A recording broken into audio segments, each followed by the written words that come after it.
สวัสดีค่ะชาลิสา from Japan นะคะและหลังจากที่เราได้พูดถึงเรื่องที่อยู่อาศัยอย่างเช่นอพาร์ตเมนต์ในญี่ปุ่นไปแล้วเรื่องของการเช่าไปเรียบร้อยแล้วอะไรอย่างเงี้ยมีหลายๆคนพูดถึงเรื่องการซื้อเหมือนกันแล้วเราก็แปะไว้นานมากเพราะว่าทำคลิปนั้นนานแล้วว่าช่างมันเถอะ เราเชื่อว่าหลายๆคนที่อยู่ญี่ปุ่นหรือว่าเคยอยู่ญี่ปุ่นอ่ะจะต้องมีบ้างความคิดที่มันแวบขึ้นมาแล้วแบบว่าสรุปจะซื้อดีหรือว่าจะเช่าดีแต่ถ้าซื้อดีกว่าซื้อแล้วมันแบบจ่ายผ่อนรายเดือนอ่ะมันก็พอๆกับเช่านะอะไรอย่างเงี้ยแล้วในญี่ปุ่นนะคะจริงๆแล้วมีบ้านที่ราคาถูกเข้าถึงง่ายซื้อขายง่ายอยู่เยอะเต็มไปหมดเลยค่ะแต่ทำไมคนญี่ปุ่นถึงไม่นิยมซื้อแล้วคนที่อยากจะซื้อทำไมถึงต้องคิดแล้วคิดอีกคิดแล้วคิดอีกวันนี้ก็เลยจะชวนทุกคนมาพูดถึงเรื่องของการซื้อบ้านในญี่ปุ่นค่ะว่าขั้นตอนกระบวนการยังไงเป็นต่างชาติสามารถซื้อได้ไหมราคาประมาณไหนมีเรื่องอะไรที่ต้องคิดบ้างแล้วก็สุดท้ายมันคุ้มหรือว่ามันไม่คุ้มค่ะแล้วเหมือนเดิมนะคะทุกคนก็ please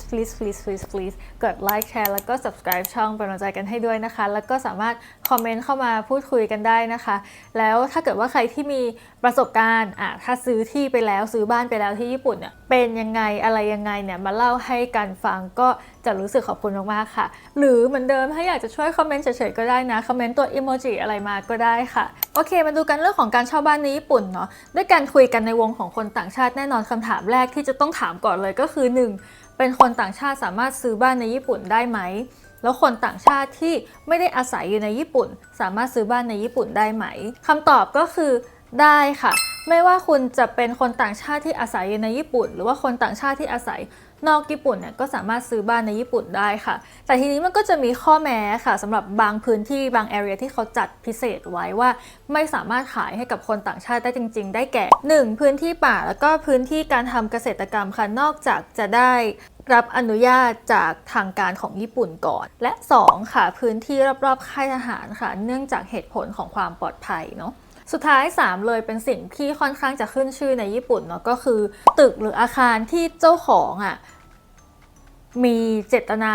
รมณ์อย่างชัดเจนว่าจะไม่ขายให้ชาวต่างชาติและคำถามต่อมาก็คือถ้าสมมติว่าเราอยู่นอกประเทศญี่ปุ่นแล้วเราเข้าไปซื้อ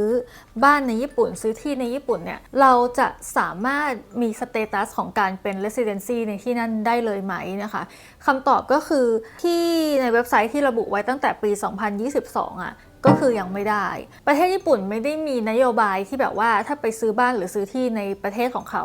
จะสามารถให้วีซ่าอยู่ระยะยาวได้ค่ะการจะไปอยู่อาจจะต้องมีเงื่อนไขที่เยอะกว่านี้นิดนึงอย่างเช่น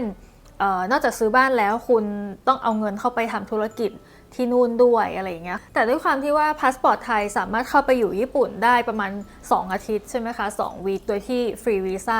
ดังนั้นถ้าสมมติว่าเราแบบมีเงิน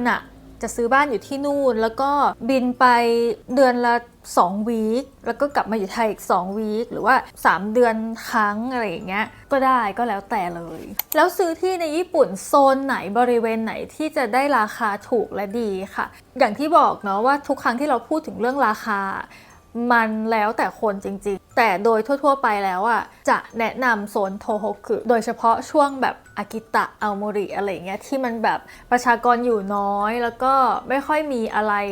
เยอะเท่าไหร่เงี้ยค่ะมันก็จะถูกยิ่งไปในเมืองที่เล็กมากเท่าไหร่มันก็จะถูกมากเท่านั้นอะไรเงี้ยค่ะแต่มันจะมีบ้านอยู่ประเภทหนึ่งที่เป็นที่พูดถึงค่อนข้างมากในโซเชียลมีเดียที่ไทยณตอนนี้ที่เราสังเกตนะก็คืออากิยะค่ะอากิยะคืออะไรก็คือบ้านล้างบ้านเก่าที่ไม่มีคนอยู่แล้วเช่นเจ้าของบ้านย้ายเข้ามาอยู่ในเมืองแล้วก็ทิ้งบ้านหลังนั้นไปเลยหรือว่าเจ้าของบ้านอาจจะสิ้นอายุไขอะไรประมาณนี้ค่ะซึ่งทำให้เกิดบ้านที่ไม่มีคนอยู่มากขึ้นซึ่งเอาจริงๆมันก็มีทุกประเทศใช่ไหมบ้านล้างแต่ด้วยความที่ญี่ปุ่นเป็นประเทศแรกเลยเนาะของโลกที่กำลังเผชิญกับวิกฤตประชากรลดลงอย่างหนักมากๆเงี้ยค่ะหรือว่า Super Age Society ใช่ไหมคะก็ทำให้บ้านล้างพวกเนี้ยมันเพิ่มเยอะขึ้นแบบดับเบิลทริปเปิลขึ้นทุกปีประเทศญี่ปุ่นก็เลยจะมีบ้านล้างเยอะมากเราอยู่ในโตเกียวตัวเมืองใช่ไหมก็มีบ้านล้างให้เห็นอยู่พอสมควรแล้วยิ่งถ้าขับรถออกไปเที่ยวต่างจังหวัดหรือว่าแบบแถบโอกินาวาแถบโคกุหรือโทโฮกุที่อย่างที่บอกโอ้โหคือมันบ้านล้างเยอะมากคือบ้านที่ไม่มีใครอยู่แล้วก็บางหลัง โครงสร้างสภาพมันก็ยังดีอยู่นะคะบางหลังอาจจะซุดโทรมมากๆแล้วแต่ก็เข้าใจได้แต่ก็คือแบบมันเยอะอะมันเยอะจนเห็นแล้วเสียดายภาครัฐเองเนี่ยก็มีการพยายามผลักดันโครงการต่างๆใช่ไหมคะอย่างเช่นคู่รักญี่ปุ่นรุ่นใหม่ที่เพิ่งแต่งงานกันน่ะถ้าตกลงว่าจะย้ายไปอยู่ต่างจังหวัดทางรัฐก็จะให้ข้อเสนอแบบนั้นแบบนี้ยกบ้านให้ฟรีอะไรอย่างเงี้ย however มันก็อาจจะไม่ได้ผลขนาดนั้นเนื่องจากปัจจัยสังคมอะไรต่างๆของญี่ปุ่นน่ะมันก็ไม่ได้ทำให้คนแต่งงานเยอะขนาดนั้นหนึ่งต่อให้คนแต่งงานเยอะขนาดนั้นเขาก็ไม่ได้พร้อมที่จะย้ายออกไปอยู่ข้างนอกเพราะว่าทุกคนก็ต้องไปทำงานทุกคนก็ต้องแบบคือมันยากเหมือนกันนะส่วนราคาของอากิยะมันถูกจริงไหมเราคิดว่าถูกสำหรับเรารู้สึกว่าเทียบกับราคาที่ดินที่ไทยอะถ้าเราไปดูอากิยะมันถูกจริงคือหลังหนึ่งไม่ถึงล้านถ้าเกิดใครสนใจลองเข้าไปหาดูอย่างเงี้ยว่ามันจะราคาประมาณเท่าไหร่อ่ะก็ลอง Google เข้าไปเลยค่ะพิมพ์คำว่าอากิยะเป็นตัวโรมันจิตัวภาษาอังกฤษเนาะหรือว่าตัวคันจิแบบนี้เดี๋ยวเราจะแปะไว้ในคอมเมนต์นะคะเผื่อก๊อปไปวางใน Google เนาะเดี๋ยวเราลองเข้าไปดูพร้อมกันเลยค่ะว่าถ้า Google เข้าไปแล้วเนี่ยจะเจออะไรบ้างนะคะคลิกอันแรกเลยเข้าไปปุ๊บก็จะเจอเว็บเป็นภาษาอังกฤษเลยค่ะสำหรับชาวต่างชาติเลยเนาะแล้วก็เลื่อนลงไปเรื่อยๆค่ะเราจะเลือกออปชันที่มันเขียนไว้ว่าราคาน้อยกว่า5ล้านเยนก็คือน้อยกว่า1,200,000 บาทก็จะมีบ้านขึ้นมาให้เต็มเลยทุกคนก็ลองเอาเมาส์เลื่อนไปดูราคาได้เลยนะคะทีนี้ก็จะไปดูกันอีกเว็บไซต์หนึ่งนะคะซึ่งเว็บนี้เนี่ยก็ค่อนข้างจะมีชื่อเสียงนั่นก็คือ Akiya Bank นั่นเองค่ะพอกดเข้าไปปุ๊บก็จะมีเนี่ยบ้านหลังแรกเนี่ยจะแพงหน่อย12ล้านเยนเนาะเพราะว่าสภาพยังดีอยู่แล้วก็อยู่ในโลเคชันที่โอเคอันนี้ก็จะถูกลงมาละ2,500,000 เยนอย่างเงี้ยค่ะแล้วก็ลงมาอีกก็จะหลังนี้เท่าไหร่ แล้วก็หลังนี้ประมาณ 750,000 เยนเองทุกคนก็คือถ้าใครมีไอเดียอะไรดีๆเนี่ยก็สามารถมาเลือกซื้อเลือกจับจองได้เลยค่ะแต่ว่าไอการการเข้าไปในเว็บแล้วก็ดูรูปเนี่ยมันก็ไม่น่าจะเป็นขั้นตอนที่ยากเท่าไหร่ใช่ไหมคะแล้วว่าขั้นตอนที่มันจะซับซ้อนแล้วก็ชวนปวดหัวจริงๆอะสำหรับการทำธุรกิจธุรกรรมอะไรต่างๆในญี่ปุ่นนะคะมันก็คือขั้นตอนของเอกสารอย่างที่พูดไปในคลิปเรื่องของขั้นตอนในการเช่าอพาร์ตเมนต์ใช่ไหมคะโดยส่วนมากแบบ99.99% ทุกคนในนั้นจะต้องเช่าผ่านเอเจนต์เนาะในการซื้อขายบ้านอะไรเงี้ยค่ะต้องผ่านตัวแทนเพราะว่าตัวแทนเขาก็จะต้องมีไลเซนส์อะไรที่ถูกต้องเรียบร้อยบางทีการเป็นเจ้าของที่ไม่สามารถขายได้โดยตรงเพราะว่ามันไม่มีไลเซนส์อันนี้ไม่ใช่แบบว่าเรามาแนะนำอะไรอย่างงี้นะแต่คือมันเป็นเหมือนภาคบังคับอยู่แล้วว่าถ้าจะซื้อจะเช่าที่ญี่ปุ่นมันต้องผ่านเอเจนต์อยู่แล้วขั้นตอนในการซื้อมีอะไรบ้างนะคะอย่างที่บอกตอนแรกเนาะเราเซิร์ชหาแล้วว่าเราอยากจะได้ที่ประมาณไหนติดต่อเอเจนต์ซึ่งส่วนมากในเว็บไซต์มันก็จะเป็นเว็บของเอเจนต์อยู่แล้วหรือบางทีก็จะเป็นเว็บรวมๆกันแล้วก็คลิกเข้าไปปุ๊บมันก็จะมีเอเจนต์ที่รับผิดชอบดูแลแต่ละที่โผล่ขึ้นมาให้แล้วก็แค่คลิกเข้าไปติดต่อขั้นตอนต่อไปถ้าจะซื้อบ้านเราก็ต้องมีเงินอันนี้แล้วแต่ทุกคนเลยว่าเราจะไปหาเงินมาจากไหนเนาะบางคนอาจจะมีเงินก้อนที่พร้อมซื้ออยู่แล้วบางคนต้องไปกู้เงินบางคนต้องอะไรเงี้ยก็ไปจัดการเตรียมไฟแนนซ์ของตัวเองให้เรียบร้อย3อันนี้เป็นอะไรที่ญี่ปุ่นมาก คุณจะต้องแสดงเจตจำนงด้วยการเขียนด้วยลายมือของตัวเองไม่ใช่การพิมพ์นะคะการเขียนว่าสาเหตุที่ต้องการที่จะซื้อบ้านที่ญี่ปุ่นมีอะไรคือต้องแสดงออกถึงmotivation อันแรงกล้าในการต้องการซื้อที่ดินในญี่ปุ่นนะคะแล้วก็เกาหลีด้วยเนาะถ้าเราต้องการที่จะ express ความรู้สึกของเราหรือความต้องการอะไรของเราอย่างเงี้ยค่ะผ่านทางการพิมพ์มันจะดูไม่จริงใจเท่ากับผ่านทางการเขียนต่อให้เราจะต้อง express สิ่งนั้นให้กับทางการก็ต้องผ่านทางการเขียนแต่เขาก็มีบอกเหมือนกันค่ะว่าณปัจจุบันนะคะมันก็จะมีฟอร์แมตมาให้เนาะเราก็สามารถเขียนตามฟอร์แมตกรอกตามฟอร์แมตได้เลยมันคงจะแล้วแต่property นั้นๆแล้วก็เอเจนต์นั้นๆว่าเราจะไปเจอแบบไหนมากกว่าแล้วก็ต่อมาค่ะคือเรื่องของการต่อรองเนาะมันจะต้อง negotiate กันเรื่องของการโอนเงินด้วยใช่ไหมวิธีการจ่ายเงินจะต้องจ่ายอะไรยังไงบ้างจ่ายผ่านช่องทางไหนบ้างอะไรเงี้ยค่ะเพราะว่าถ้าเราอยู่นอกประเทศญี่ปุ่นการจะโอนเงินเข้าไปก้อนใหญ่ๆเพื่อไปจ่ายตรงนั้นมันอาจจะไม่ได้ง่าย ขนาดนั้นก็อาจจะต้องคุยกับเขานิดนึงว่าเราจะจ่ายอะไรยังไงเนาะแล้วมันก็จะมีเรื่องของการเซ็นสัญญาใช่ไหมคะหลังจาก negotiate กันเสร็จปุ๊บเขาก็ต้องร่างสัญญานู่นนี่นั่นอะไรเงี้ยค่อนข้างจะยุ่งยากพอสมควรแต่ทุกอย่างมันก็ผ่านเอเจนต์อยู่แล้วเราก็ไม่มีปัญหาอะไรคือทำตามที่เอเจนต์บอกให้เราทำก็พอค่ะหลังจากนั้นอ่ะเขาก็จะมาบอกว่า approve หรือว่าไม่ approve ค่ะซึ่งถ้า approve แล้วก็ผ่านไม่มีอะไรต่อไปก็เป็นขั้นตอนของการจ่ายเงินค่ะซึ่งเป็นขั้นตอนของการ1จ่ายค่ามัดจำซึ่งโดยส่วนมากอะค่ะค่ามัดจำจะอยู่ที่ 10% ของราคาที่ดินเนาะโอเคบางที่อาจจะสัก10-20% อะไรเงี้ยค่ะแต่ว่าโดยส่วนมากแล้วไม่ควรจะเกินนั้นหลังจากที่เราจ่ายค่ามัดจำไปเสร็จแล้วอะค่ะก็เป็นหน้าที่ของเอเจนต์อีกเช่นกันที่เขาจะต้องพาเราไป register ความเป็นเจ้าของที่ก็คือ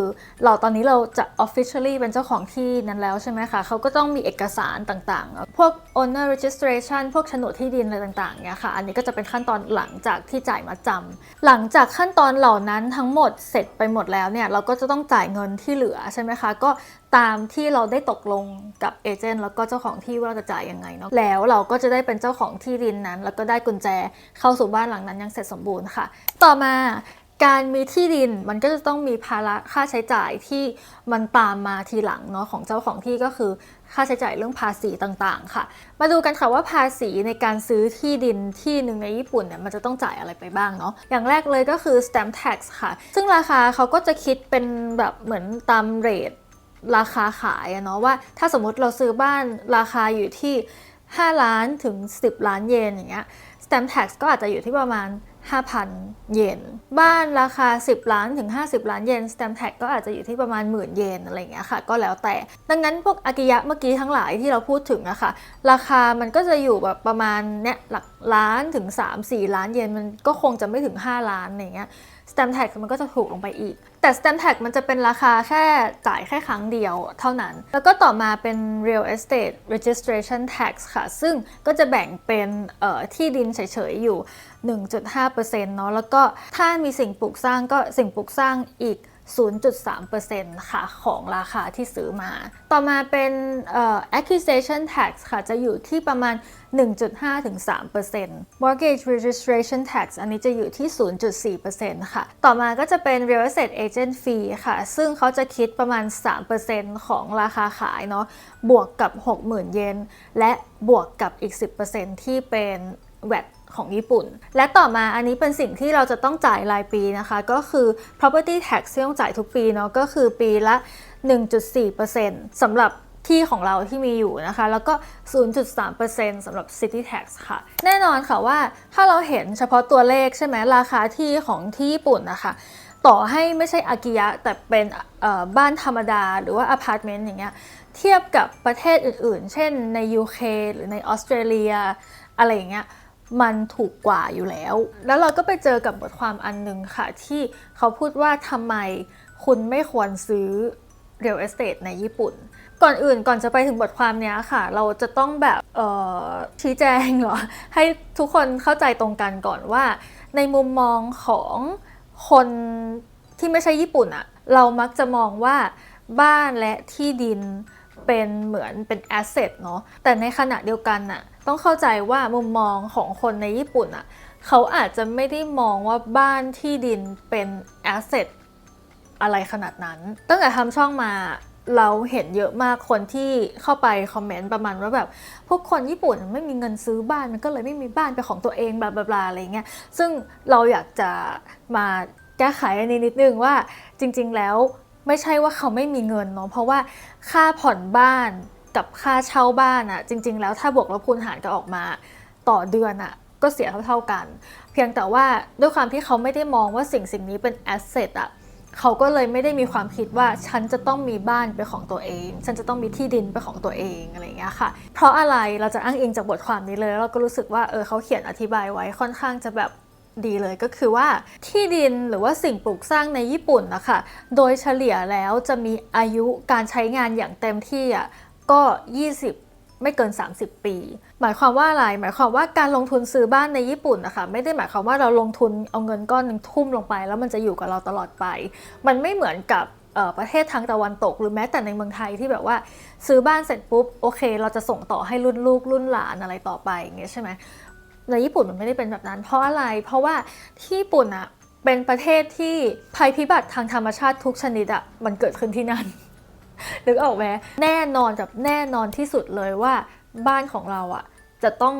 โดนผลกระทบจากภัยพิบัติไม่ทางใดก็ทางหนึ่งเข้าสักวันเป็นสิ่งที่ปฏิเสธไม่ได้ในการใช้ชีวิตในญี่ปุ่นแล้วบางคนก็อาจจะเถียงว่าเฮ้ยแต่ว่าอะไรแบบนี้มันก็ต้องมีสิพวกประกันอัคคีภัยประกันอะไรต่างๆมากมายเราแบบอย่าเพิ่งไปคิดถึงตรงนั้นเลยถ้าเราเป็นเจ้าของบ้านหลังหนึ่งถ้าเป็นบ้านของเราอ่ะเราก็ไม่อยากให้มันมีอะไรเกิดขึ้นกับบ้านของเราตั้งแต่แรกอยู่แล้ว ถูกไหมแล้วยิ่งญี่ปุ่นพักหลังๆเนี้ยค่ะก็ยิ่งเริ่มมีการคาดการณ์ถึงแผ่นดินไหวครั้งใหญ่ที่จะเกิดขึ้นเนาะซึ่งระดับมันจะแรงมากเนี้ยแบบ magnitude 8อะไรเงี้ยค่ะซึ่งพอถึง magnitude 8อะรับรองว่าบ้านทุกหลังไม่ว่าจะสร้างมาดีขนาดไหนก็ตามอะมันต้องพังอันนี้ก็เป็นหนึ่งปัจจัยใหญ่ๆเลยแหละที่ทำให้คนอยากซื้อบ้านอะเขาต้องหยุดคิดแป๊บหนึ่งแล้วก็2ค่ะสำหรับคนที่ต้องการซื้อที่เพื่อมาเก็งกำไร